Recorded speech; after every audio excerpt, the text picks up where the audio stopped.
Tulong naman ng CCTV, arestado ang dalawang suspect sa pagnanakaw at pagpatay sa isang barangay chairman sa Maynila. Nagbabalik si Cesar Apolinario, exclusive.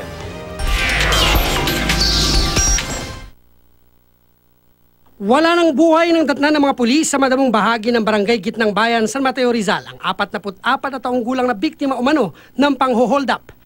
May electrical wire na nakatali sa kanyang leeg, basag ang ulo at puno ng gasgas sa buong katawan.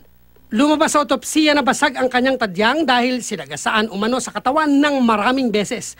Sa investigasyon, lumabas na pagnanakaw ang motibo sa krimen. Lalo't kinumpirma ng kaanak na hindi na nakita sa crime scene ang 300,000 pisong winidraw ng biktima na nakilalang si Reynaldo Hacaban, chairman sa isang barangay sa Paco, Maynila. Pangsweldo umano sa mga empleyado ng barangay ang ninakaw na pera. Ang mga salarin, tumakas. Maaaring nagkaroon ng pag-aaway at pangalawa, yung intensyon na makuhanan ng mga item ang victim dahil po nawawala po ang kanyang mga wallet at yung sinasabi ng mga kamag-anakan na pera sa bag. Mabuti na lang at na-recover sa crime scene ang resibo sa binilang convenience store sa San Mateo, kaya nakilala ang dalawang suspect.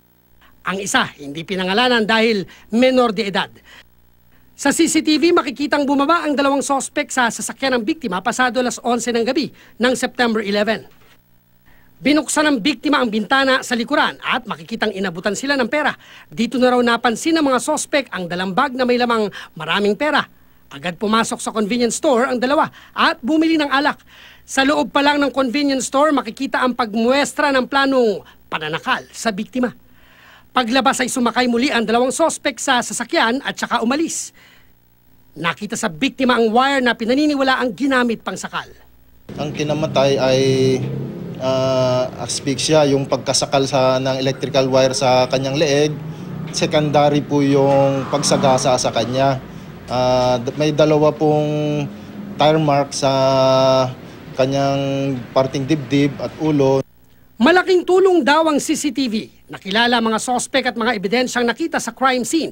Dahil dito, nahuli kahapon sa Alfonso, Cavite ang mga sospek. Nahaharap sila ngayon sa mga kasong carnapping, robbery at murder. Tumanggi magbigay ng pahayag ang dalawang sospek. Cesar Apolinario, GMA News.